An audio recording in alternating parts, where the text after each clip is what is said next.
स्वागत करते हाँ इस विशेष प्रोग्राम के सारे दर्शकों का तो एक विशेष मुलाकात करन जा रहे हाँ सरदार सुखदेव सिंह ढींडसा दे नाल। सरदार सुखदेव सिंह जी ढींडसा श्रोमणी अकाली दल के सैकटरी जनरल हैं तो इस दे नाल ही भारत की पार्लीमेंट के हेठले सदन राज्य सभा के मैंबर भी हैं। सब तो पहला सरदार साहब का प्रोग्राम हार्दिक निघा स्वागत है। बहुत बहुत धन्यवाद जी जौहर साहब, तुसीं ये खेचल की है और मेरे नाल मेरे साथ पिंडां वालियां दा परिचय कराउण लई धन्यवाद।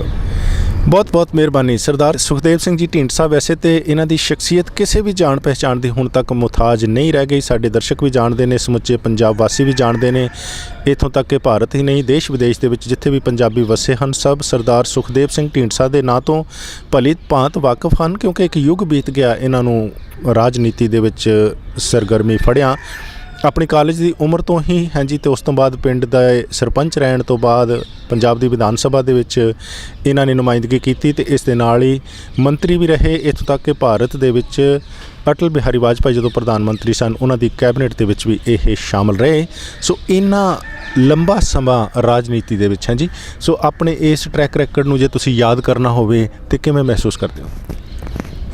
देखो गल यह है कि ग्रास रूट तो शुरू हो के कॉलेज की जिमें तुसीं कहा कि कॉलेज का पहला फस्ट ईयर सैकटरी फिर फाइनल ईयर च आके BA के फाइनल ईयर प्रेजिडेंट बनना, फिर कॉलेज छड्डण तो बाद BA करन तो बाद पिंड का सरपंच बनना, फिर समति का मैंबर बनना, फिर मार्केट कमेटी का चेयरमैन बनना, फिर cooperative bank central cooperative bank का MD बनना। ये लोगों का प्यार पिंड वालियां दा प्यार सी कि एक आम सधारण घर विचों पैदा होके छोटे ਜਿਹੇ ਜ਼ਿਮੀਂਦਾਰ ਦੇ घर ਤੇ इस बुलंदियां तक पहुँचाया। तो फिर इंडिपेंडेंट 1972 च मैनूं इंडिपेंडेंट मैं MLA बनया तो फिर 3 वारी श्रोमणी अकाली दल के टिकट ते MLA बनया। और सरदार प्रकाश सिंह बादल साहब की जिहड़ी 77 की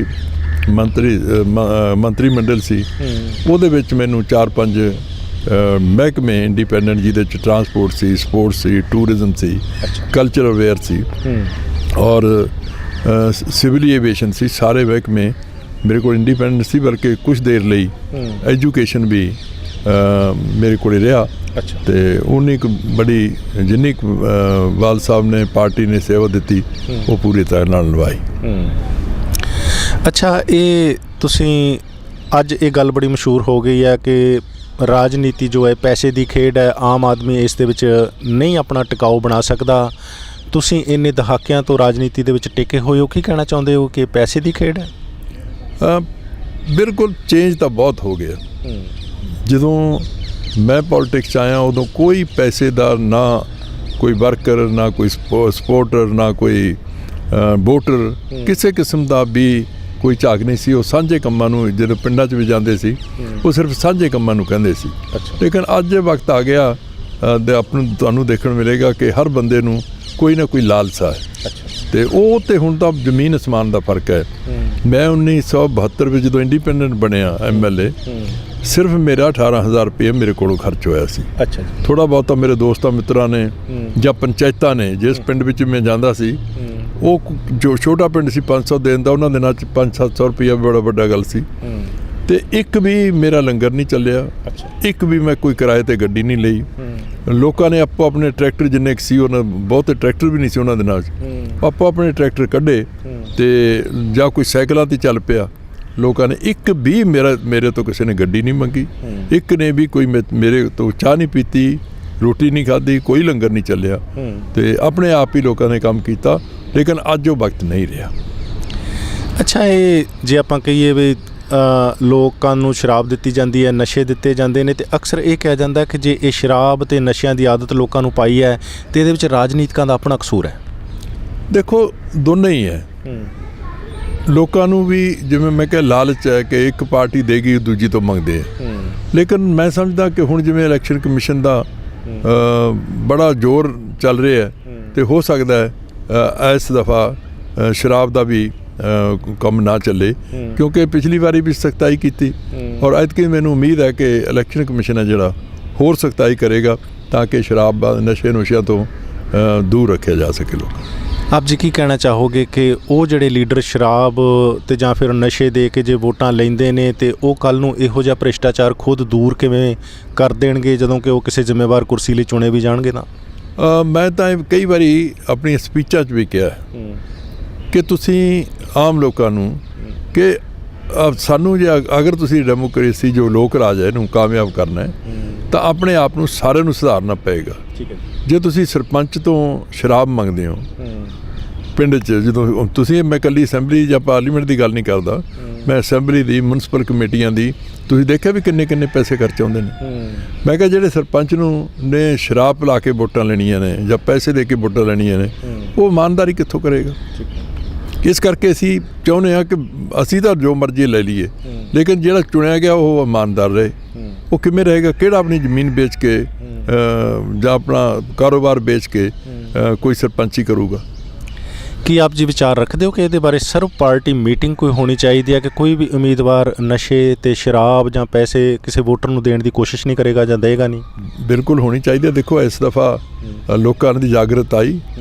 ਪਿਛਲੀ ਪਹਿਲਾਂ SGPC ਦੀ ਇਲੈਕਸ਼ਨ 'ਚ ਵੀ, ਦਿੱਲੀ ਗੁਰਦੁਆਰਾ ਕਮੇਟੀ ਦੀ ਇਲੈਕਸ਼ਨ 'ਚ ਵੀ ਲੋਕਾਂ ਨੇ ਸ਼ਰਾਬਾਂ ਵੰਡੀਆਂ ਤੇ ਪੀਤੀਆਂ, ਲੇਕਿਨ ਐਤਕੀ SGPC ਸਾਨੂੰ ਕਿਤੋਂ ਸ਼ਿਕਾਇਤ ਨਹੀਂ ਆਈ ਕਿ ਕਿਸੇ ਨੇ ਸ਼ਰਾਬ ਮੰਗੀ ਹੋਵੇ ਜਾਂ ਸ਼ਰਾਬ ਕਿਸੇ ਕੈਂਡੀਡੇਟ ਨੇ ਦਿੱਤੀ ਹੋਵੇ। ਕੋਈ ਇੱਕ ਅੱਧਾ ਕਿਤੇ ਹੋ ਸਕਦਾ, ਮੈਂ ਨਹੀਂ ਕਹਿੰਦਾ। ਇਸੇ ਤਰ੍ਹਾਂ ਅਗਰ ਲੋਕਾਂ ਦਾ ਐਵੇਂ ਰੁਝਾਨ ਹੋ ਜੇ ਤਾਂ ਅਸੈਂਬਲੀ 'ਚ ਵੀ ਸ਼ਰਾਬ ਨਹੀਂ ਚੱਲੇਗੀ। ਸਰਦਾਰ ਸੁਖਦੇਵ ਸਿੰਘ ਜੀ ਢੀਂਡਸਾ ਅੱਜ ਦੇ ਪ੍ਰੋਗਰਾਮ ਦੇ ਵਿੱਚ ਤੇ ਭਾਰਤ ਦੇ ਵਿੱਚ ਹਾਂਜੀ ਪਾਰਲੀਮੈਂਟ ਦੇ ਦੋਨੋਂ ਸਦਨਾਂ ਦੇ ਮੈਂਬਰ ਰਹਿਣ ਦਾ ਇਹਨਾਂ ਨੂੰ ਮਾਣ ਪ੍ਰਾਪਤ ਹੋਇਆ। ਲੋਕ ਸਭਾ ਦੇ ਮੈਂਬਰ ਰਹੇ ਨੇ ਚੁਣੇ ਹੋਏ ਸੰਗਰੂਰ ਹਲਕੇ ਤੋਂ, ਤੇ ਰਾਜ ਸਭਾ ਦੇ ਮੈਂਬਰ ਤਾਂ ਇਹ ਅੱਜ ਵੀ ਹਨ, ਦੂਸਰੀ ਟਰਮ ਇਹਨਾਂ ਦੀ ਚੱਲ ਰਹੀ ਹੈ। ਸੋ ਪ੍ਰਮੁੱਖ ਤੌਰ ਤੇ ਕਿਹੜੇ ਮਸਲੇ ਪੰਜਾਬੀਆਂ ਦੇ, ਹਾਂਜੀ ਤੁਸੀਂ ਕਹਿ ਲਓ ਕਿ ਸ਼੍ਰੋਮਣੀ ਅਕਾਲੀ ਦਲ ਦੀ ਨੁਮਾਇੰਦਗੀ ਵੀ ਪਾਰਲੀਮੈਂਟ ਦੇ ਵਿੱਚ ਇੱਕ ਤਰੀਕੇ ਦੇ ਨਾਲ ਕਰਦੇ ਹੋ, ਕਿਹੜੇ ਮਸਲੇ ਤੁਸੀਂ ਉਠਾਉਂਦੇ ਹੋ? ਦੇਖੋ, ਮਸਲੇ ਤਾਂ ਸਾਨੂੰ ਦੁੱਖ ਇਹੀ ਹੈ, ਸਰਕਾਰਾਂ ਜਿਹੜੀਆਂ ਬਣਦੀਆਂ ਖਾਸ ਕਰਕੇ ਕਾਂਗਰਸ ਸਰਕਾਰ ਦੀਆਂ, ਅਸੀਂ ਦੇਖੀਆਂ ਕਿ ਜੋ ਕੁਛ ਮੈਂ ਪਾਰਲੀਮੈਂਟ 'ਚ ਵੀ ਬੋਲਦੇ ਨੇ ਕਿਹਾ ਸੀ, ਜਦੋਂ ਸਾਡੇ 1984 ਦੇ ਦੰਗਿਆਂ ਦੀ ਨਾਨਾਵਤੀ ਕਮਿਸ਼ਨ 'ਤੇ ਬਹਿਸ ਹੋਈ ਸੀ, ਮੈਂ ਸ਼ੁਰੂ ਕੀਤੀ ਸੀ। ਉੱਥੇ ਕਿਹਾ ਸੀ ਵੀ ਜੇ ਆਜ਼ਾਦੀ ਦੀ ਲੜਾਈ ਲੜੀ ਤਾਂ ਵੀ ਅਸੀਂ 85-90% ਸਾਡੀਆਂ ਕੁਰਬਾਨੀਆਂ। ਹਾਂਜੀ। ਜੇ ਅਨਾਜ ਦੀ ਜ਼ਰੂਰਤ ਪਈ, ਦੇਸ਼ ਨੂੰ ਭੁੱਖਾ ਮਰਦਾ ਸੀ, ਤਾਂ ਵੀ ਪੰਜਾਬ ਨੇ ਅਨਾਜ ਦਿੱਤਾ। ਜੇ 3 ਜੰਗਾਂ ਹੋਈਆਂ ਆਜ਼ਾਦ ਭਾਰਤ ਵਿੱਚ, ਤਿੰਨੇ ਪੰਜਾਬ ਦੀ ਹੱਦ 'ਤੇ, ਔਰ ਪੰਜਾਬ ਦੇ ਸਭ ਤੋਂ ਵੱਡਾ ਨੁਕਸਾਨ ਹੋਇਆ। ਔਰ ਲੇਕਿਨ ਜੋ ਕੁਛ ਸਾਡੇ ਨਾਲ ਹੋਇਆ ਉਹ ਕਿਸੇ ਨਾਲ ਨਹੀਂ ਹੋ ਸਕਦਾ। ਜਿਵੇਂ ਸਾਡੇ ਹਰਿਮੰਦਰ ਸਾਹਿਬ 'ਤੇ ਹਮਲਾ ਕੀਤਾ, ਅਕਾਲ ਤਖਤ ਸਾਹਿਬ ਢੇਰੀ ਕਰ ਦਿੱਤਾ। ਲੇਕਿਨ ਹੁਣ ਵੀ ਜੇ ਸਾਨੂੰ ਪੰਜਾਬੀ ਸੂਬਾ ਦਿੱਤਾ ਵੀ ਤੇ ਉਹਦੇ ਵਿੱਚ ਕੱਟ ਵੱਢ ਕੇ ਦੇ ਦਿੱਤਾ। ਚੰਡੀਗੜ੍ਹ ਵੀ ਕੱਢ ਲਿਆ ਉਹਦੇ 'ਚੋਂ, ਅੱਜ ਤੱਕ ਕੈਪੀਟਲ ਨਹੀਂ ਕਦੇ ਕਿਸੇ ਨੇ ਕੱਢਿਆ। ਪੰਜਾਬੀ ਬੋਲਦੇ ਇਲਾਕੇ ਵੀ ਅਸੀਂ ਹੁਣ ਤੱਕ ਲੜਾਈ ਲੜ ਰਹੇ ਹਾਂ ਕਿ ਸਾਨੂੰ ਵਾਪਸ ਕਰੋ, ਪੰਜਾਬ ਨੂੰ ਦਿਓ, ਪਰ ਇਹ ਕਿਸੇ ਦੇ ਵੀ ਕੰਨ ਤੇ ਜੂੰ ਨਹੀਂ ਸਰਕਦੀ।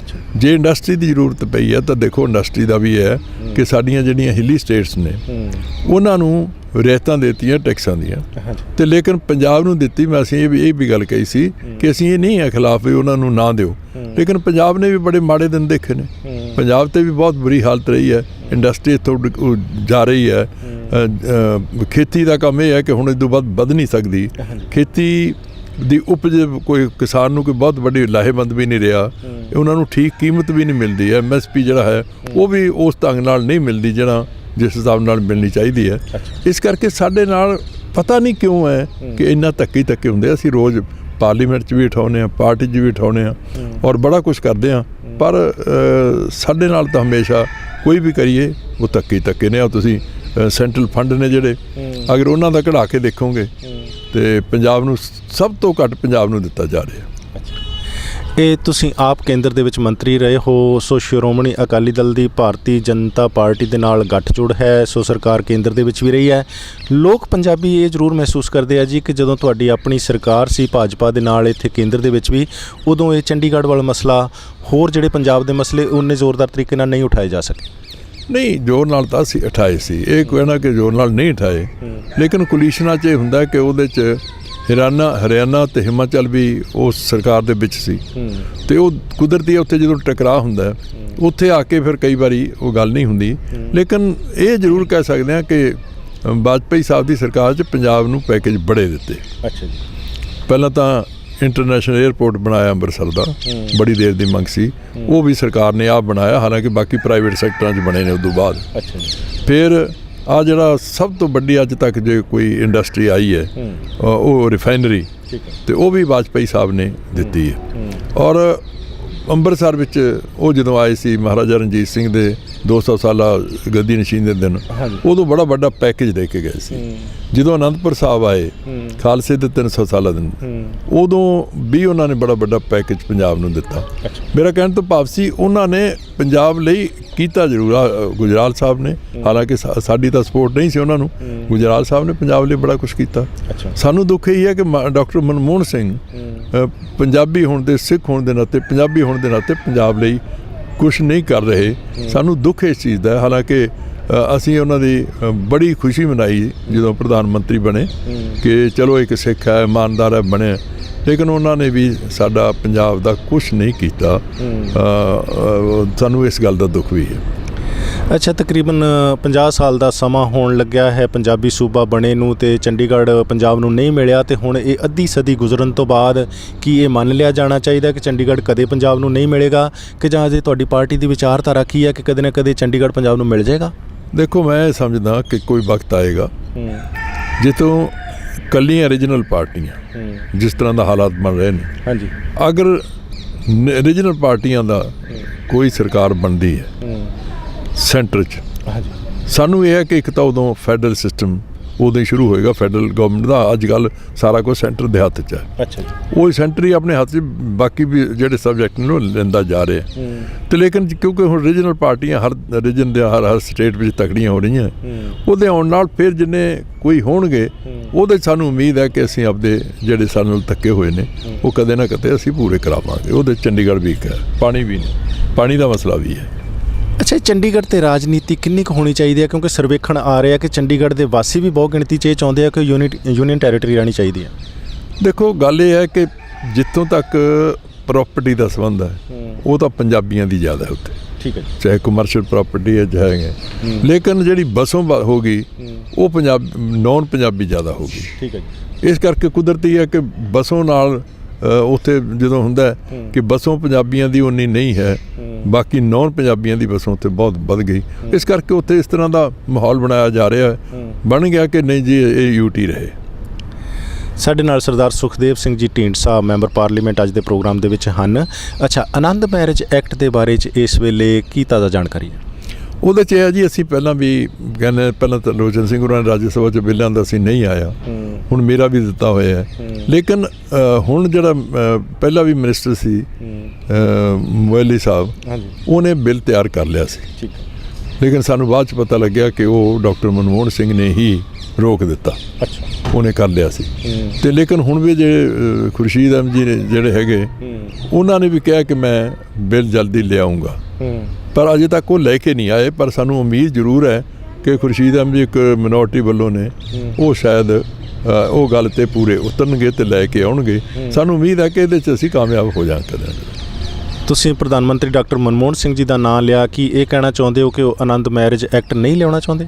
ਬਿਲਕੁਲ ਇਹੀ ਹੋ ਸਕਦਾ, ਕਿਉਂਕਿ ਉਹਨਾਂ ਨੇ ਮਿਨਿਸਟਰ ਦਾ ਇਹ ਕਹਿਣਾ ਕਿ ਮੈਂ ਤਾਂ ਕਰਕੇ ਭੇਜਤਾ ਸੀ, ਡਾਕਟਰ ਮਨਮੋਹਨ ਸਿੰਘ ਨੇ ਵਾਪਸ ਭੇਜ ਦਿੱਤਾ। ਅਤੇ ਹੁਣ ਉਹ ਇਹ ਤੋਂ ਕੀ ਅੰਦਾਜ਼ਾ ਤੁਸੀਂ ਆਪ ਲਾ ਸਕਦੇ ਹੋ।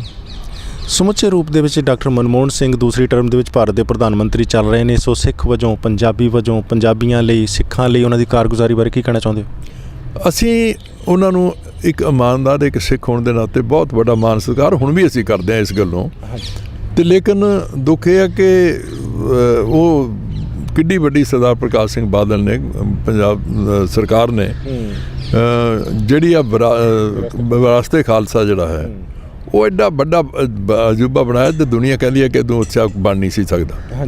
ਲੇਕਿਨ ਤੁਸੀਂ ਹੈਰਾਨ ਹੋਵੋਗੇ ਕਿ ਪ੍ਰਧਾਨ ਮੰਤਰੀ ਪਹਿਲਾਂ ਮੰਨ ਵੀ ਗਏ, ਮੈਂ ਆ ਜਾਊਂਗਾ ਉਦਘਾਟਨ ਮੈਂ ਕਰ ਦੂੰਗਾ, ਲੇਕਿਨ ਕਾਂਗਰਸ ਨੇ ਪ੍ਰੈਸ਼ਰ ਪਾਇਆ, ਕੈਪਟਨ ਅਮਰਿੰਦਰ ਸਿੰਘ ਨੇ ਪ੍ਰੈਸ਼ਰ ਪਾਇਆ, ਔਰ ਉਹਨਾਂ ਨੂੰ ਮੈਨੂੰ ਪਤਾ ਲੱਗਿਆ ਵੀ ਸੋਨੀਆ ਜੀ ਨੇ ਹੀ ਰੋਕਤਾ ਕਿ ਤੁਸੀਂ ਨਾ ਜਾਓ। ਦੱਸੋ ਐਡੀ ਵੱਡੀ ਗੱਲ ਹੈ, ਕੀ ਉਹਦੇ 'ਚ ਕੀ ਇਨੌਗੂਰੇਸ਼ਨ ਕਰਨੀ ਸੀ ਔਰ ਕੁਛ ਨਹੀਂ ਸੀ ਕਰਨਾ। ਅਤੇ ਇਹਨਾਂ ਵੀ ਮੈਂ ਸਮਝਦਾ ਕਿ ਉਹਨਾਂ ਨੂੰ ਵੀਕਨੈਸ ਨਹੀਂ ਦਿਖਾਉਣੀ ਚਾਹੀਦੀ। ਉਹਨਾਂ ਨੂੰ ਅਜੇ ਵੀ ਪੰਜਾਬੀ ਬਹੁਤ ਮਾਣ ਦੇਣਾ ਚਾਹੁੰਦੇ ਨੇ, ਲੇਕਿਨ ਉਹਨਾਂ ਨੂੰ ਵੀ ਥੋੜ੍ਹਾ ਜਿਹਾ ਆਪਣੇ ਆਪ 'ਚ ਸੁਧਾਰ ਲਿਆਉਣਾ ਪਏਗਾ।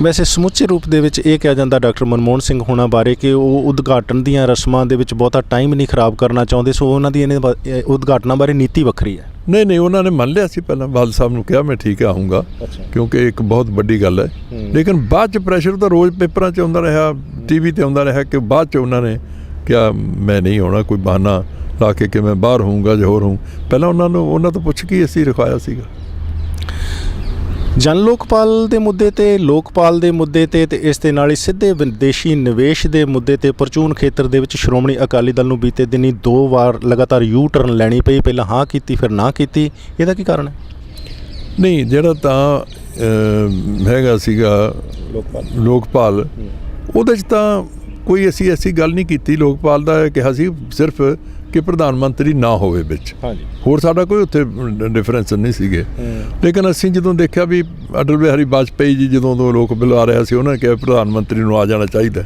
ਡਾਕਟਰ ਮਨਮੋਹਨ ਸਿੰਘ ਵੀ ਕਹਿੰਦਾ ਕਿ ਨਹੀਂ ਆ ਜਾਣਾ ਚਾਹੀਦਾ ਤੇ ਅਸੀਂ ਕਿਹਾ ਜਦੋਂ ਪ੍ਰਧਾਨ ਮੰਤਰੀ ਖੁਦ ਇਹ ਕਹਿ ਰਹੇ ਨੇ ਕਿ ਆਉਣਾ ਚਾਹੀਦਾ ਤੇ ਹੁਣ ਅਸੀਂ ਇੰਨਾ ਕਿਹਾ ਕਿ ਪ੍ਰਧਾਨ ਮੰਤਰੀ ਆਵੇ ਤਾਂ ਜ਼ਰੂਰ ਪਰ ਰਾਈਡਰ ਲੱਗ ਕੇ ਜਿਹਦੇ 'ਚ ਡਿਫੈਂਸ ਹੈ ਜਾਂ ਇੰਟਰਨਲ ਸਿਕਿਉਰਿਟੀ ਹੈ ਜਾਂ ਇੰਨੀਆਂ ਜੀ ਗੱਲਾਂ ਨੇ ਜਿਹੜੀਆਂ ਉਹ ਲੋਕਪਾਲ ਦੇ ਦਾਇਰੇ 'ਚ ਨਾ ਆਉਣ ਪ੍ਰਧਾਨ ਮੰਤਰੀ ਦੇ ਜੇ ਫਾਈਨੈਂਸ਼ੀਅਲ ਜਿਹੜੀ ਹੈਗੀ ਕੋਈ ਡੀਲਿੰਗਸ ਹੋ ਰਿਹਾ ਉਹ ਲੋਕਪਾਲ ਦੇ ਦਾਇਰੇ 'ਚ ਆਉਣੀ ਚਾਹੀਦੀ ਠੀਕ ਹੈ ਔਰ ਇਸੇ ਤਰ੍ਹਾਂ ਤੁਸੀਂ ਵਿਦੇਸ਼ੀ ਦਾ ਕੀਤਾ ਉਹਦੇ 'ਚ ਅਸੀਂ ਮਹਿਸੂਸ ਕਰਦੇ ਸੀ ਕਿ ਸਾਡੇ ਪ੍ਰਧਾਨ ਸੁਖਬੀਰ ਸਿੰਘ ਬਾਦਲ ਨੇ ਇਹ ਸੋਚਿਆ ਕਿ ਕਿਉਂਕਿ ਐਗਰੀਕਲਚਰ ਸਾਨੂੰ ਖੇਤੀਬਾੜੀ ਪ੍ਰਧਾਨ ਸੂਬਾ ਸਾਡਾ ਵੀ ਉਹਦਾ ਸ਼ਾਇਦ ਕਾਫੀ ਫਾਇਦਾ ਹੋ ਜਾਏ ਇਸ ਕਰਕੇ ਸੀ ਲੇਕਿਨ ਜਦੋਂ ਅਸੀਂ ਮਹਿਸੂਸ ਕੀਤਾ ਕਿ ਨਹੀਂ ਛੋਟਾ ਜਿਹੜਾ ਪਰਚੂਨ ਵਾਲਾ ਹੈ ਅਗਰ ਉਹਨੂੰ ਇਹਦਾ ਨੁਕਸਾਨ ਹੁੰਦਾ ਹੈ ਤੇ ਅਸੀਂ ਸਾਰਿਆਂ ਵੱਲ ਦੇਖਣਾ ਹੈ ਐਜ਼ ਪਾਰਟੀ ਅਸੀਂ ਕੋਈ ਇਹ ਨਹੀਂ ਗੱਲ ਠੀਕ ਹੈ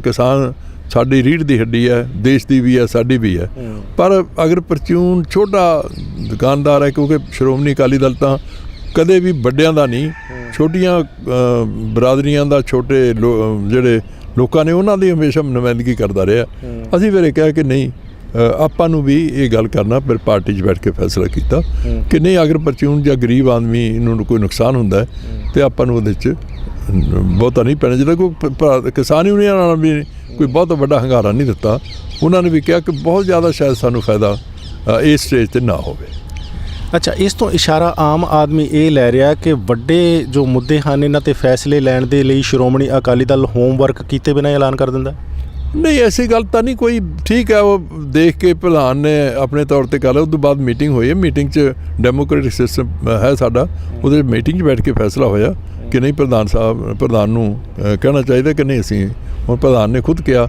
ਕਿ ਮੇਰੀ ਪਾਰਟੀ ਦਾ ਹੈ ਕਿ ਅਸੀਂ ਫॉर ਦੀ ਟਾਈਮ ਬੀਇੰਗ ਤਾਂ ਅਸੀਂ ਇਹਦੇ ਖਿਲਾਫ ਹੀ ਸੋ ਜਿਹੜੇ ਆਲੋਚਕ ਇਹ ਕਹਿੰਦੇ ਆ ਕਿ ਕਿਉਂਕਿ ਭਾਜਪਾ ਨਾਲ ਗੱਠਜੋੜ ਹੈ ਉਹਨਾਂ ਦੇ ਦਬਾਅ ਹੇਠ ਫੈਸਲਾ ਬਦਲਦੇ ਨੇ ਨਹੀਂ ਇਹ ਬਿਲਕੁਲ ਗਲਤ ਹੈ ਨਾ ਉਹਨਾਂ ਨੇ ਕੋਈ ਦਬਾਅ ਪਾਇਆ ਤੇ ਨਾ ਹੀ ਦਬਾਅ ਸਾਡਾ ਗੱਠਜੋੜ ਸਾਡਾ ਹੈ ਅਸੀਂ ਸਾਰੇ ਇਸ਼ੂਜ਼ ਨੇ ਜਿਹੜੇ ਬੀਜੇਪੀ ਦੇ ਅਸੀਂ ਕਦੇ ਉਹਨਾਂ ਨਾਲ ਸਹਿਮਤ ਨਹੀਂ ਸਾਰੇ ਇਸ਼ੂਜ਼ ਸਾਡੇ ਨਾਲ ਉਹ ਸਹਿਮਤ ਨਹੀਂ ਹੈ ਤੇ ਇਹਦਾ ਮਤਲਬ ਇਹ ਨਹੀਂ ਹੈ ਕਿ ਅਸੀਂ ਕੋਲੀਸ਼ਨ ਜਿਹੜੀ ਹੈਗੀ ਸਾਡੀ ਉਹ ਇਲੈਕਸ਼ਨਾਂ ਤੱਕ ਤੇ ਸਰਕਾਰ ਬਣਾਉਣ ਦੀ ਵੀ ਮਿਨੀਮਮ ਜਿਹੜਾ ਪ੍ਰੋਗਰਾਮ ਹੈ ਉਹ ਤਾਂ ਅਸੀਂ ਬਣਾਉਂਦੇ ਹਾਂ ਨਾ ਕਿ ਅਸੀਂ ਇੱਕ ਦੂਸਰੇ ਦੀ ਪਾਰਟੀ ਦੇ ਪ੍ਰੋਗਰਾਮਾਂ ਵਿੱਚ ਜਾਂ ਨੀਤੀਆਂ ਵਿੱਚ ਦਖਲ ਦਿੰਦੇ ਹਾਂ ਅੱਛਾ ਸਰਦਾਰ ਸਾਹਿਬ ਤੁਸੀਂ ਬੜੇ ਸਤਿਕਾਰਯੋਗ ਹੋ ਸਮੁੱਚੇ ਸਾਡੇ ਪੰਜਾਬੀ ਭਾਈਚਾਰੇ ਦੇ ਵਿੱਚ ਵੀ ਸਿੱਖ ਕਮਿਊਨਿਟੀ ਦੇ ਵਿੱਚ ਵੀ ਦੇਸ਼ਾਂ ਵਿਦੇਸ਼ਾਂ ਦੇ ਵਿੱਚ ਅਕਸਰ ਇੰਟਰਵਿਊਜ਼ ਦੇ ਵਿੱਚ ਲੋਕ ਇਹ ਪ੍ਰਭਾਵ ਲੈਣ ਲੱਗ ਗਏ ਜਦੋਂ ਮੁੱਦਿਆਂ ਦੀ ਗੱਲ ਹੁੰਦੀ ਹੈ ਤੇ ਕਿਹਾ ਜਾਂਦਾ ਹੈ ਕਿ ਕਈ ਵਾਰੀ ਰਾਜਨੀਤਿਕ ਜਦੋਂ ਗੱਲਬਾਤ ਕਰਦੇ ਨਾ ਪ੍ਰੈਸ ਨਾਲ ਤੇ ਸੱਚ ਨਹੀਂ ਬੋਲਦੇ ਇਹਦੇ ਬਾਰੇ ਕੀ ਕਹਿਣਾ ਨਹੀਂ ਐਸਾ ਗੱਲ ਤਾਂ ਨਹੀਂ ਹੈ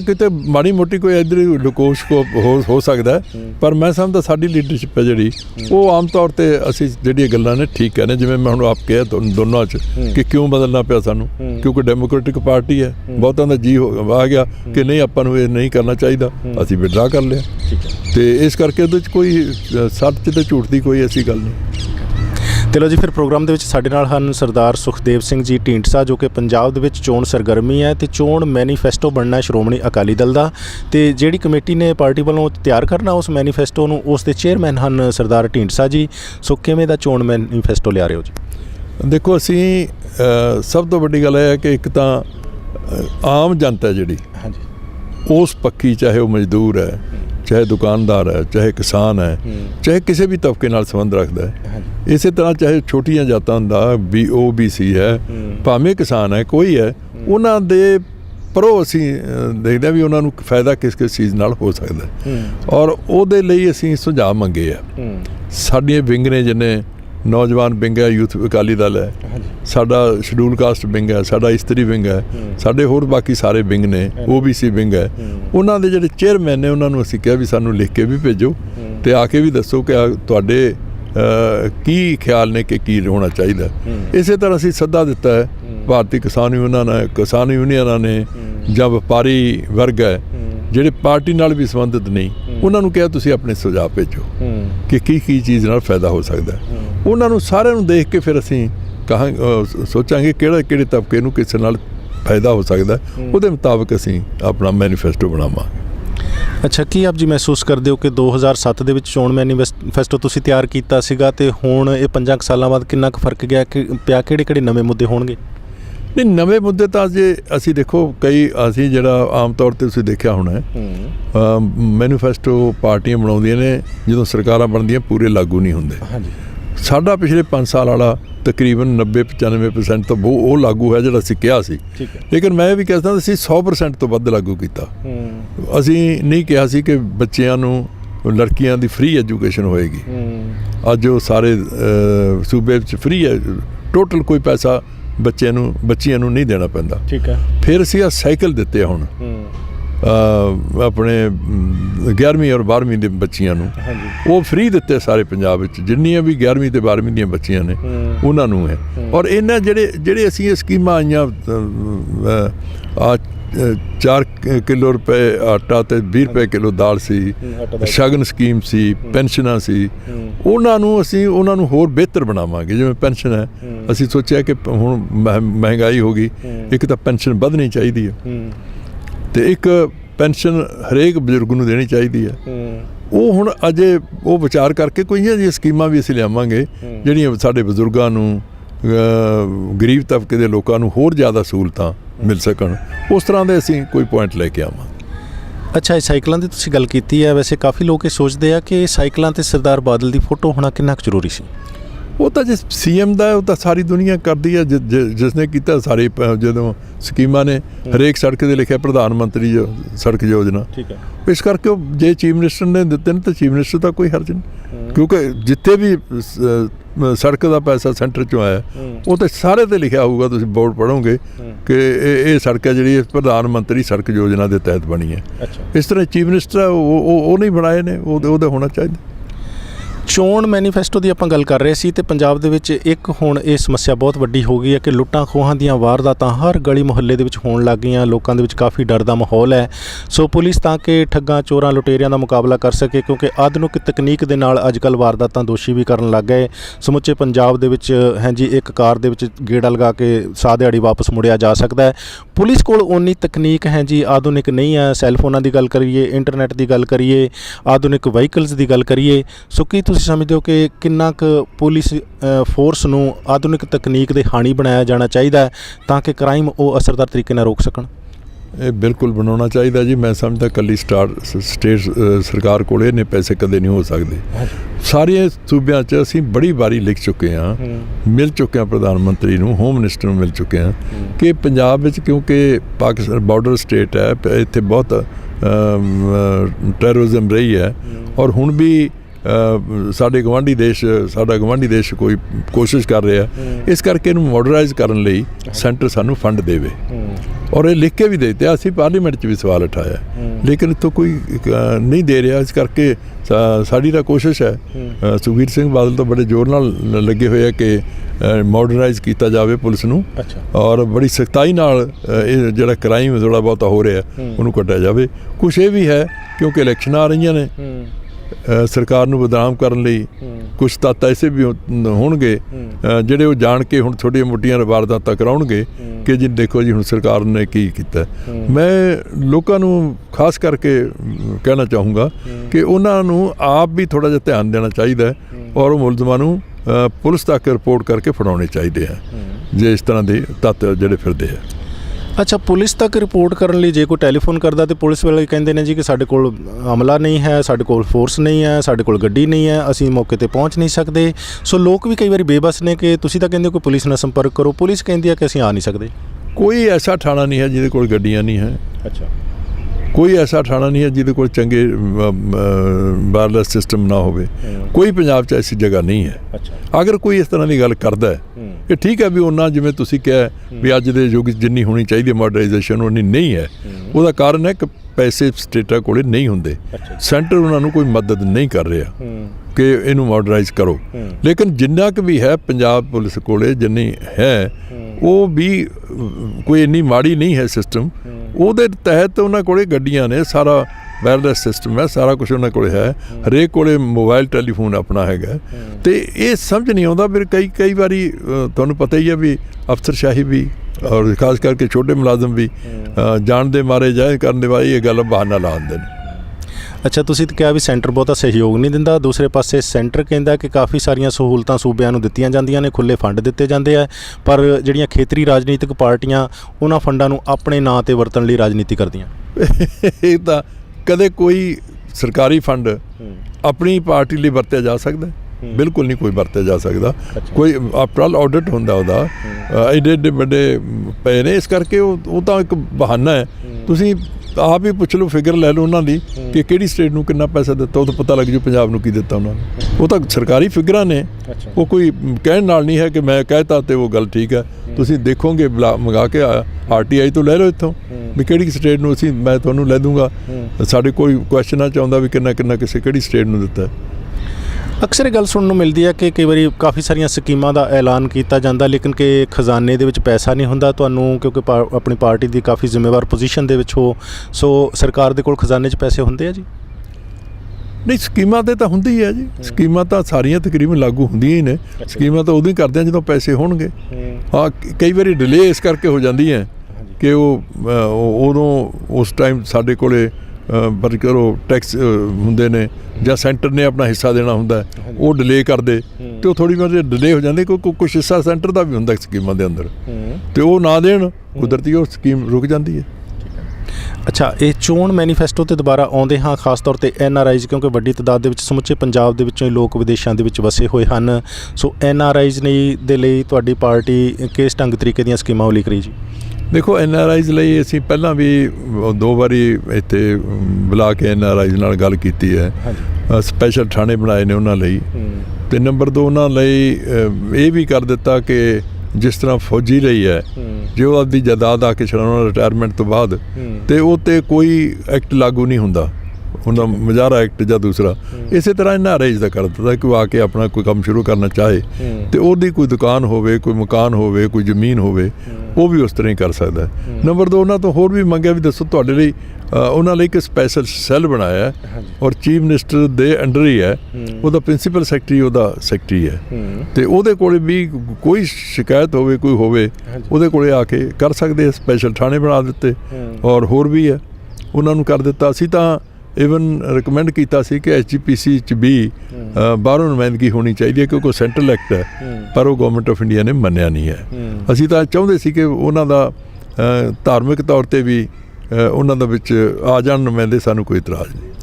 ਅੱਛਾ, ਤੁਸੀਂ NRI ਥਾਣੇ ਬਣਾਉਣ ਦੀ ਗੱਲ ਕੀਤੀ ਹੈ। ਕਈ ਵਾਰੀ ਸਰਕਾਰ ਦੀਆਂ ਸਕੀਮਾਂ ਹੁੰਦੀਆਂ ਨੇ ਕਿ ਇਹ ਹੈ ਜੀ ਇਸ ਢੰਗ ਤਰੀਕੇ ਦੇ ਨਾਲ ਲੋਕਾਂ ਨੂੰ ਫਾਇਦਾ ਪਹੁੰਚੇ, ਪਰ ਹੇਠਲੇ ਪੱਧਰ 'ਤੇ ਉਹਨਾਂ ਦਾ ਫਾਇਦਾ ਦੇਖਣ ਨੂੰ ਕਈ ਵਾਰੀ ਘੱਟ ਮਿਲਦਾ। NRI ਥਾਣਿਆਂ ਬਾਰੇ ਵੀ NRIs ਦੇ ਵਿੱਚ ਇਹੀ ਪ੍ਰਭਾਵ ਹੈ, ਕੋਈ ਬਹੁਤਾ ਫਰਕ ਨਹੀਂ ਪਿਆ ਜੀ? ਨਹੀਂ, ਦੇਖੋ, ਮੈਂ ਸਮਝਦਾ NRIs ਨੂੰ ਵੀ ਸੋਚਣਾ ਚਾਹੀਦਾ। ਉਹਨਾਂ ਨੂੰ ਮੈਂ ਜਿੰਨੇ ਕੇਸਿਸ ਮੇਰੇ ਕੋਲ ਆਉਂਦੇ ਨੇ ਉਹ 'ਚ 90% ਕੇਸ ਐਸੇ ਨੇ ਜਿਹੜਾ ਭਾਈ ਨੂੰ ਤੰਗ ਕਰਦਾ। ਅੱਛਾ ਜੀ।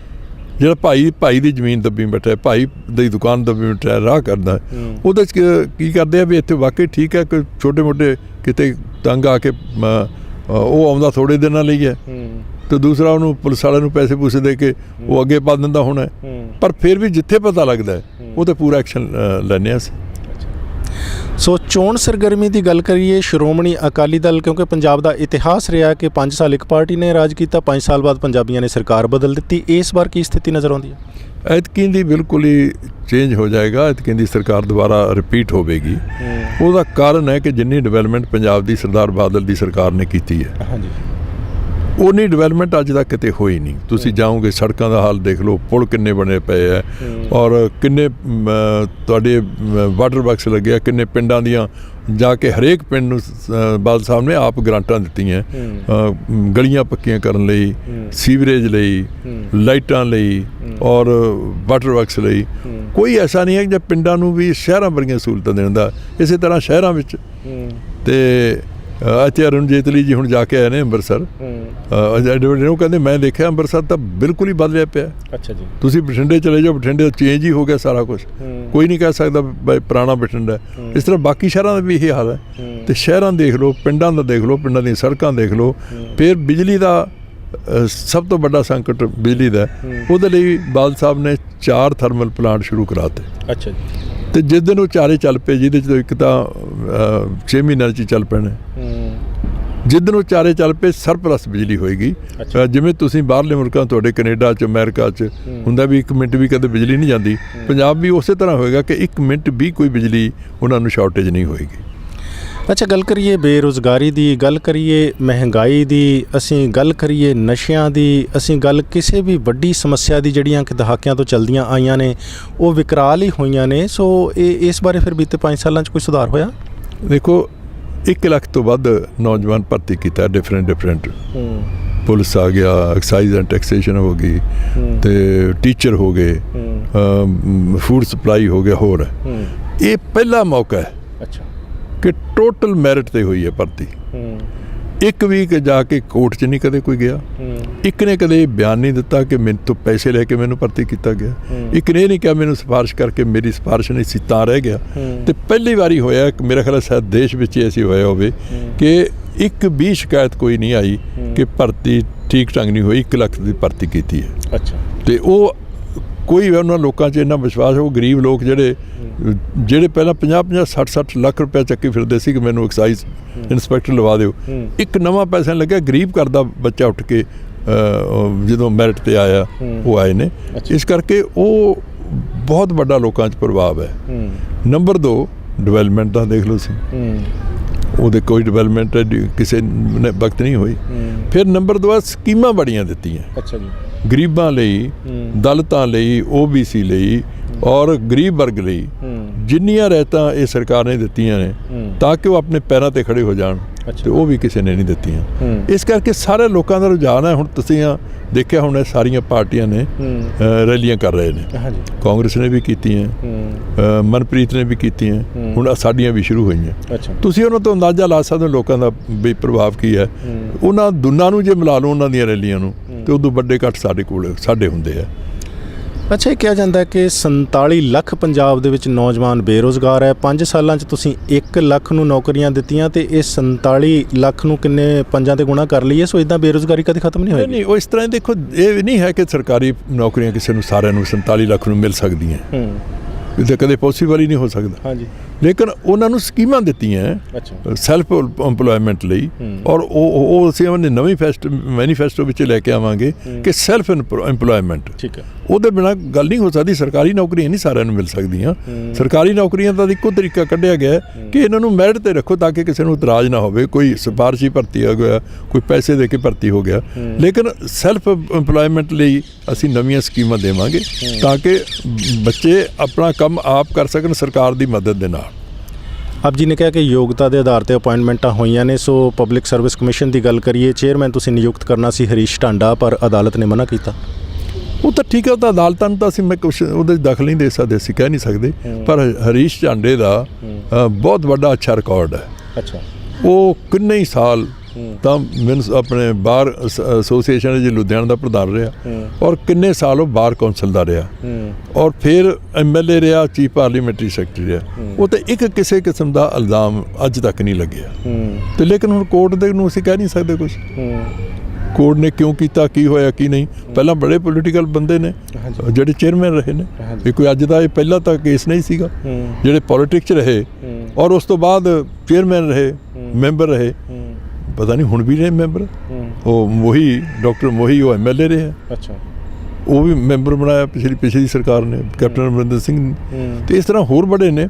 ਇਸ ਕਰਕੇ ਤਾਂ ਕੋਰਟ ਦੇ 'ਚ ਹੁਣ ਅਸੀਂ ਉਹ 'ਤੇ ਕਮੈਂਟ ਕੁਛ ਨਹੀਂ ਕਰ ਸਕਦੇ। ਗੱਲ ਕਰੀਏ ਸਿੱਖ ਨਸਲਕੁਸ਼ੀ ਦੀ 1984 ਦੇ ਕਤਲੇਆਮ ਦੀ, ਸੋ ਅੱਜ ਵੀ 27 ਸਾਲ ਬੀਤਣ ਤੋਂ ਬਾਅਦ ਹਾਂਜੀ ਪੀੜਤਾਂ ਨੂੰ ਇਨਸਾਫ ਨਹੀਂ ਮਿਲਿਆ। ਸ਼੍ਰੋਮਣੀ ਅਕਾਲੀ ਦਲ ਹੁਣ ਤਾਂ ਪੈਰਵਾਈ ਕਰਨ ਲੱਗ ਗਿਆ 1984 ਦੇ ਕਤਲੇਆਮ ਦੇ ਪੀੜਤ ਲੋਕਾਂ ਦੀ, ਸੋ ਦੱਸ ਸਕਦੇ ਹੋ ਕਿ ਕਦੇ ਇਨਸਾਫ ਮਿਲਣ ਦੀ ਪੀੜਤ ਆਸ ਰੱਖਣ? ਮੈਂ ਨਹੀਂ ਸਮਝਦਾ ਵੀ ਇੱਥੋਂ ਕੋਈ ਮਿਲ ਸਕੇ। ਜਿੰਨਾ ਅਸੀਂ ਦੇਖਿਆ ਕਿ ਕੋਈ ਵੀ ਕਿਸੇ ਨੂੰ ਵੀ ਅੱਜ ਤੱਕ ਕੋਈ ਸਜ਼ਾ ਹੀ ਨਹੀਂ ਦਿੱਤੀ। ਦੇਖੋ ਲੋਕ ਆਮ ਜਿਹੜੇ ਪ੍ਰਾਈਵੇਟ ਕਮਿਸ਼ਨ ਬਣੇ ਸੀ ਉਹਨਾਂ ਤੇ ਕਿਹਾ ਵੀ ਟੋਟਲ ਮਿਲਾ ਕੇ ਤਾਂ 8000 ਤੋਂ ਵੱਧ ਕਤਲੇਆਮ ਹੋਇਆ, ਲੇਕਿਨ 3500 ਤਾਂ ਸਰਕਾਰੀ ਫਿਗਰ ਹੈ ਕਿ ਇਕੱਲੇ ਦਿੱਲੀ 'ਚ ਕਤਲੇਆਮ ਹੋਇਆ, ਲੇਕਿਨ ਇੱਕ ਬੰਦੇ ਨੂੰ ਸਜ਼ਾ ਨਹੀਂ ਹੋਈ। ਹੁਣ ਦੱਸੋ ਕੀ ਇਨਸਾਫ ਤੁਸੀਂ ਲਾਓਗੇ? ਈਵਨ ਜਿਹੜੇ ਨਾਨਾਵਤੀ ਕਮਿਸ਼ਨ ਨੇ ਜਿਹਨੇ ਥੋੜ੍ਹਾ ਬਹੁਤਾ ਇਹ ਕਿਹਾ ਸੀ, ਉਹਨਾਂ ਉਹ ਇਨਸਾਫ ਉਹ ਵੀ ਨਹੀਂ ਸਾਨੂੰ ਮਿਲਿਆ। ਉਹਨਾਂ ਕਿਹਾ ਵੀ ਕਾਂਗਰਸੀ ਲੀਡਰ ਸੀ ਜਿਹੜੇ ਜਿਹਦੇ 'ਚ ਸੱਜਣ ਕੁਮਾਰ ਹੈ, ਜਿਹਦੇ 'ਚ ਆਪਣਾ ਟਾਈਟਲਰ ਹੈ, ਉਹ ਭਗਤ ਚਲਿਆ ਗਿਆ। ਇਹਨਾਂ ਲੋਕਾਂ ਨੂੰ ਕਿਹਾ ਵੀ ਇਹਨਾਂ ਨੇ ਉਕਸਾ ਕੇ ਕਰਵਾਇਆ, ਲੇਕਿਨ ਉਹਨਾਂ ਨੂੰ ਬੜੇ ਬੜੇ ਅਹੁਦੇ ਦਿੱਤੇ ਜਾ ਰਹੇ ਨੇ। ਉਹਨਾਂ ਨੂੰ ਉਹਨਾਂ ਦੇ ਕੇਸ ਸਾਰੇ ਲੜੇ ਜਾ ਰਹੇ ਨੇ, ਉਹਨਾਂ ਦੇ ਕੇਸ ਖੁਰਦ-ਬੁਰਦ ਕਰਾਏ ਜਾ ਰਹੇ ਨੇ।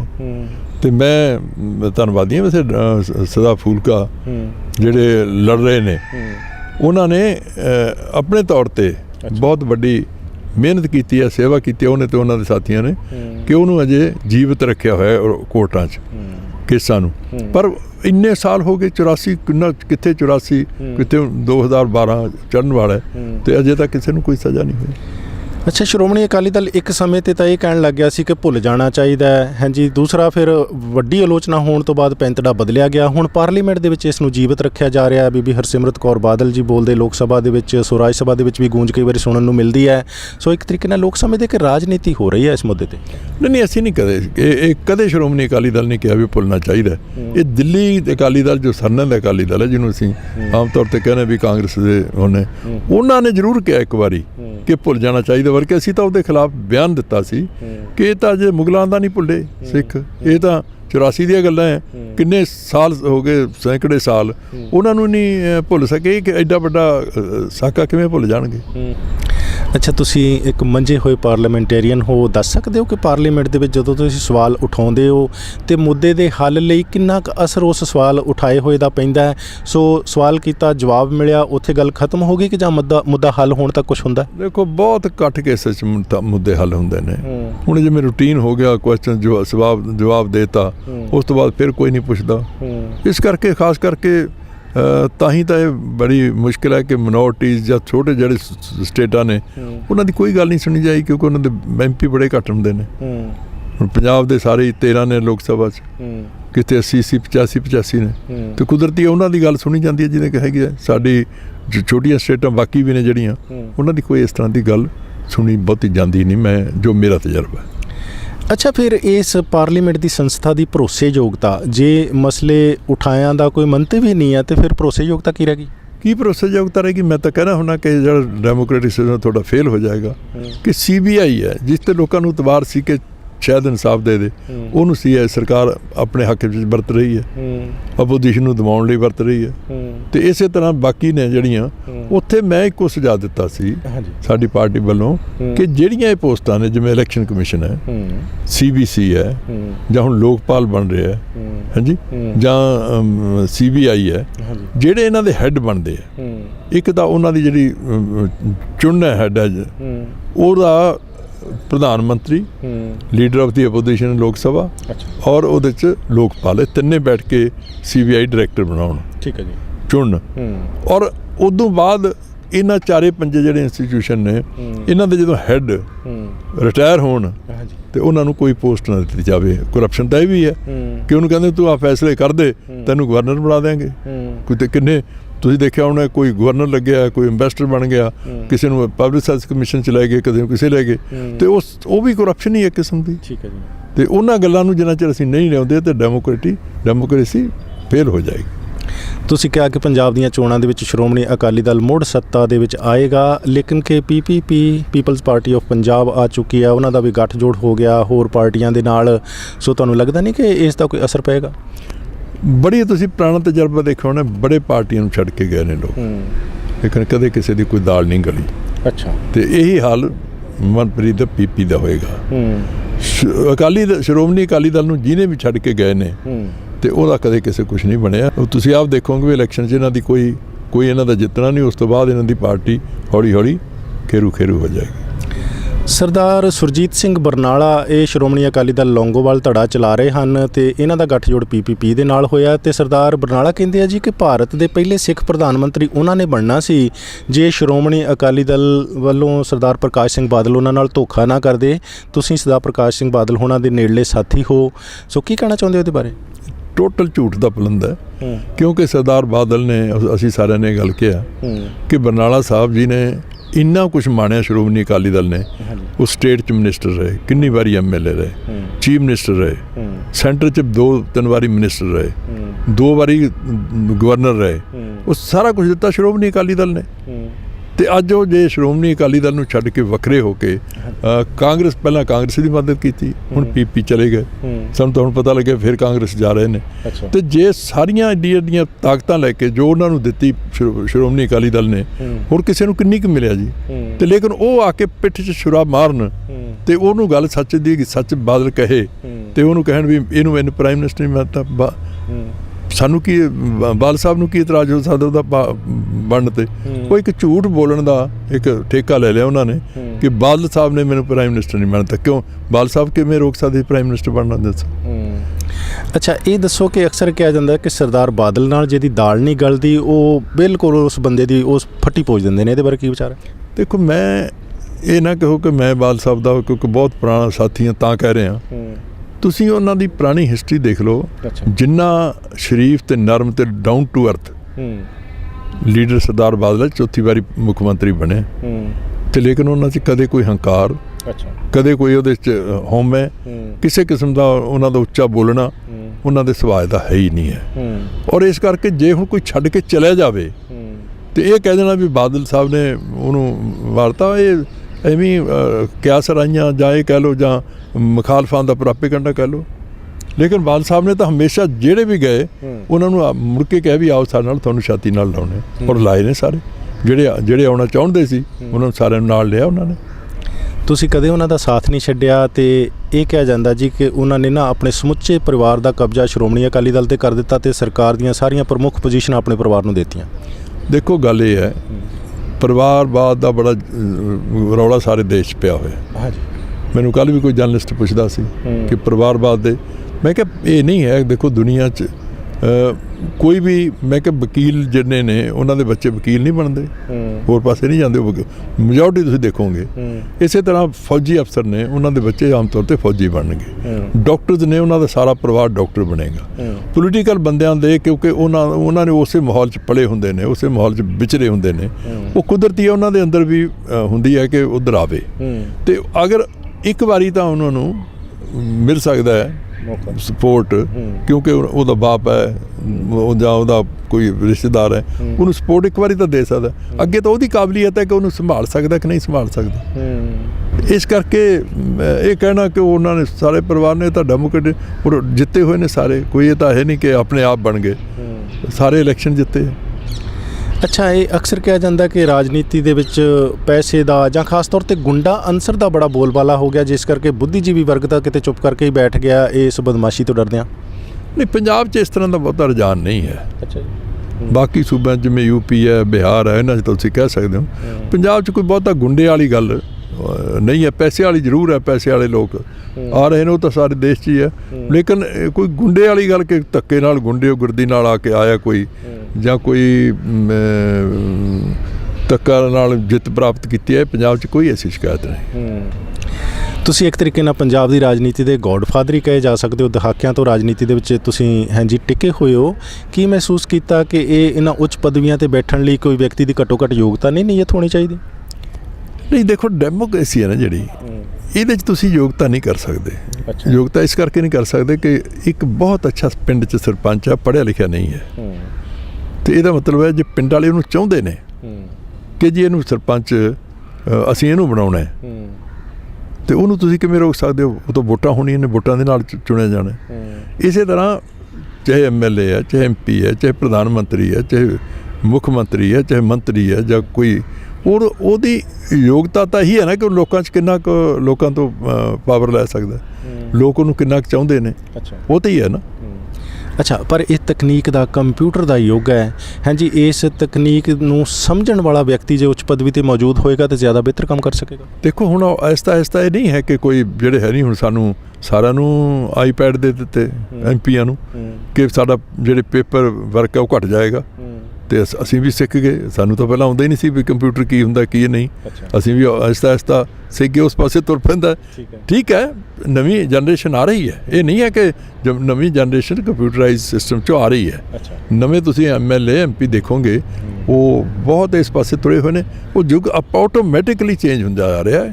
ਪਹਿਲਾਂ ਕਿਸੇ ਜ਼ਮਾਨੇ ਸਾਡੇ ਵੇਲੇ ਤਾਂ ਕੋਈ ਪੜ੍ਹਾਈ ਨਹੀਂ ਸੀ ਹੁੰਦੀ, ਪਿੰਡਾਂ 'ਚ ਸਕੂਲ ਹੀ ਨਹੀਂ ਸੀ ਹੁੰਦੇ, ਤੇ ਉਦੋਂ ਤਾਂ ਕੀ ਕਰ ਸਕਦਾ, ਮੈਂ ਆਪਦੇ ਪਿੰਡ 'ਚ ਸਕੂਲ ਹੀ ਨਹੀਂ ਸੀ, ਮੈਂ 6 ਕਿਲੋਮੀਟਰ ਜਾ ਕੇ ਪੜ੍ਹ ਕੇ ਆਇਆ ਪਹਿਲੀ ਜਮਾਤ ਤੋਂ।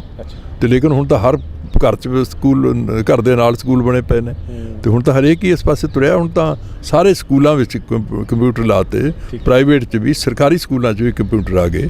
ਇਸ ਕਰਕੇ ਹੁਣ ਉਹ ਵਕਤ ਚੇਂਜ ਹੁੰਦਾ ਜਾ ਰਿਹਾ, ਨਾਲ ਦੀ ਨਾਲ ਰਾਜਨੀਤਿਕ ਲੋਕ ਵੀ ਚੇਂਜ ਹੋ ਜਾਣਗੇ। ਸੋ ਤੁਸੀਂ ਪਿੰਡ ਦੇ ਸਰਪੰਚ ਤੋਂ ਲੈ ਕੇ ਮੈਂਬਰ ਪਾਰਲੀਮੈਂਟ ਤੱਕ, ਕੈਬਨਿਟ ਮੰਤਰੀ ਤੱਕ ਸਾਰੇ ਅਹੁਦਿਆਂ ਨੂੰ ਮਾਣ ਲਿਆ। ਹੁਣ ਅੱਗੋਂ ਰਾਜਨੀਤੀ 'ਚ ਤੁਹਾਡਾ ਹੋਰ ਕੀ ਭਵਿੱਖ ਹੈ ਜੀ? ਨਹੀਂ, ਹੁਣ ਬਹੁਤ ਕੁਛ ਇੰਨਾ ਕੁਛ ਦੇਤਾ ਵਾਹਿਗੁਰੂ ਨੇ, ਪ੍ਰਮਾਤਮਾ ਨੇ ਔਰ ਪਾਰਟੀ ਨੇ। ਹੋਰ ਬੰਦਾ ਹੁਣ ਇਦੋਂ ਇਹ ਤਾਂ ਮੰਨ ਹੀ ਨਹੀਂ ਪਰ ਸਕਦਾ। ਇੱਕ ਛੋਟਾ ਜਿਹਾ ਕਿਸਾਨ ਚੋਂ ਦੇ ਘਰ ਉੱਠ ਕੇ, ਸਧਾਰਨ ਪਰਿਵਾਰ 'ਚੋਂ ਉੱਠ ਕੇ ਤੇ ਇੱਥੋਂ ਤੱਕ ਪਹੁੰਚਿਆ, ਲੋਕਾਂ ਦੀ ਮਿਹਰਬਾਨੀ ਹੋਈ, ਪਾਰਟੀ ਦੀ ਹੋਈ, ਉਸ ਅਕਾਲ ਪੁਰਖ ਦੀ ਮਿਹਰਬਾਨੀ ਹੋਈ, ਤੇ ਹੁਣ ਕੋਈ ਲਾਲਸਾ ਮਨ 'ਚ ਹੈ ਨਹੀਂ। ਸੋ ਪ੍ਰੋਗਰਾਮ ਦੇ ਵਿੱਚ ਸਰਦਾਰ ਸੁਖਦੇਵ ਸਿੰਘ ਜੀ ਢੀਂਡਸਾ, ਪ੍ਰੋਗਰਾਮ ਦੇ ਅਖੀਰ 'ਚ ਸਾਡੇ ਦਰਸ਼ਕਾਂ ਨੂੰ ਕੀ ਕਹਿਣਾ ਚਾਹੁੰਦੇ ਹੋ ਆਪਣੇ ਵੱਲੋਂ? ਦਰਸ਼ਕਾਂ ਨੂੰ ਤਾਂ ਇਹੀ ਮੇਰੀ ਬੇਨਤੀ ਹੈ ਕਿ ਇੱਕ ਤਾਂ ਤੁਸੀਂ ਜੇ ਡੈਮੋਕ੍ਰੇਸੀ ਕਾਮਯਾਬ ਕਰਨੀ ਹੈ, ਇੱਕ ਉਹਨਾਂ ਦੇ ਸਰਕਾਰਾਂ ਦੇ, ਪਾਰਟੀਆਂ ਦੇ ਕੰਮਕਾਜ, ਉਹਨਾਂ ਦੇ ਰਾਜ ਦੇ ਵੇਲੇ ਦਾ ਉਹਦਾ ਮੁਕਾਬਲਾ ਕਰੋ ਕਿ ਕਿਹਨੇ ਕਿੰਨਾ ਕੰਮ ਲੋਕਾਂ ਲਈ ਕੀਤਾ ਹੈ, ਇਲਾਕੇ ਲਈ ਕੀਤਾ ਹੈ, ਔਰ ਉਸੇ ਨੂੰ ਤੁਸੀਂ ਚੁਣੋਗੇ ਤਾਂ ਹੀ ਲੋਕਾਂ 'ਚ ਹੌਸਲਾ ਵਧੇਗਾ। ਜੇ ਕਿਸੇ ਹੋਰ ਢੰਗ ਨਾਲ ਕਿ ਪਿੰਡ ਦੀ ਮੁਖਾਲਫਤ, ਇੱਕ ਦੂਜੇ ਦੇ ਦੋ ਧੜੇ ਬਣੇ ਨੇ, ਉਹਦੇ ਨਾਲ ਕਰੋ ਕਿ ਨਹੀਂ ਜੀ ਫਲਾਣਾ ਧੜਾ ਅਕਾਲੀ ਦਲ ਨਾਲ ਗਿਆ, ਦੂਜੇ ਨਾਲ ਗਿਆ, ਉਹ ਨਾ ਕਰੋ। ਆਪਣੇ ਚੰਗੇ ਭਵਿੱਖ ਲਈ ਖਾਸ ਕਰਕੇ ਨੌਜਵਾਨ ਪੀੜ੍ਹੀ ਨੂੰ ਕਹਿਣਾ ਚਾਹੁੰਦਾ ਕਿ ਤੁਸੀਂ ਦੇਖੋ ਕਿਹੜੀਆਂ ਪਾਰਟੀਆਂ ਔਰ ਉਹਦਾ ਮੁਕਾਬਲਾ ਕਰੋ ਕਿ ਕਿਹੜੀ ਪਾਰਟੀ ਹੈ ਜਿਹੜੀ ਲੋਕਾਂ ਦੇ ਹਿੱਤ ਦੀ ਹੈ। ਔਰ ਉਹ ਮੈਂ ਸਮਝਦਾ ਕਿ ਸ਼੍ਰੋਮਣੀ ਅਕਾਲੀ ਦਲ ਤੋਂ ਉੱਪਰ ਕੋਈ ਜਾ ਹੀ ਨਹੀਂ ਸਕਦੀ ਪਾਰਟੀ। ਬੇਨਤੀ ਇਹੀ ਹੈ ਕਿ ਪਾਰਟੀ ਦਾ ਕੰਮ, ਸਰਦਾਰ ਬਾਦਲ ਦੀ ਸਰਕਾਰ ਦਾ ਕੰਮ ਦੇਖ ਕੇ ਆਉਣ ਵਾਲੇ ਸਮੇਂ 'ਚ ਪਾਰਟੀ ਨੂੰ ਤਕੜਾ ਕਰੋ। ਤੇ ਲਓ ਜੀ, ਫਿਰ ਸਰਦਾਰ ਸੁਖਦੇਵ ਸਿੰਘ ਜੀ ਢੀਂਡਸਾ ਪ੍ਰੋਗਰਾਮ 'ਚ ਪੇਸ਼ ਹੋ ਰਹੇ ਸੀ। ਸਮਾਂ ਕੱਢਿਆ ਸਰਦਾਰ ਸਾਹਿਬ, ਬਹੁਤ ਧੰਨਵਾਦ ਤੁਹਾਡਾ। ਸਰਦਾਰ ਸਤਪਾਲ ਸਿੰਘ ਜੌਲ ਜੀ, ਧੰਨਵਾਦ ਤੁਹਾਡਾ। ਸਾਡੀ ਪੁਰਾਣੀ ਦੋਸਤੀ ਨੂੰ ਤੁਸੀਂ ਆਇਆ ਲੋਕਾਂ ਨਾਲ ਮੇਰੇ ਸਾਂਝ ਪਾਉਣ ਲਈ ਇੰਟਰਵਿਊ ਕੀਤੀ ਹੈ, ਬਹੁਤ ਬਹੁਤ ਧੰਨਵਾਦ। ਬਹੁਤ ਖੁਸ਼ੀ ਹੋਈ ਤੁਹਾਨੂੰ ਮਿਲ ਕੇ। ਉਮੀਦ ਕਰਦਾ ਕਿ ਤੁਸੀਂ ਜਿਸ ਤਰ੍ਹਾਂ ਮਿਹਨਤ ਕਰ ਰਹੇ ਹੋ, ਇਹੀ ਨਹੀਂ ਕਿ ਤੁਸੀਂ ਇਲਾਕੇ ਦੀ, ਤੁਹਾਡੀ TV ਬਹੁਤ ਵੱਡੇ ਉੱਪਰ ਲੈਵਲ 'ਤੇ ਚਲੀ ਜਾਏ, ਤੇ ਇਹੀ ਸਾਡੀ ਦੁਆ ਹੈ। ਬਹੁਤ ਧੰਨਵਾਦ। ਬਹੁਤ ਬਹੁਤ ਧੰਨਵਾਦ ਤੇ ਸਤਿ ਸ਼੍ਰੀ ਅਕਾਲ।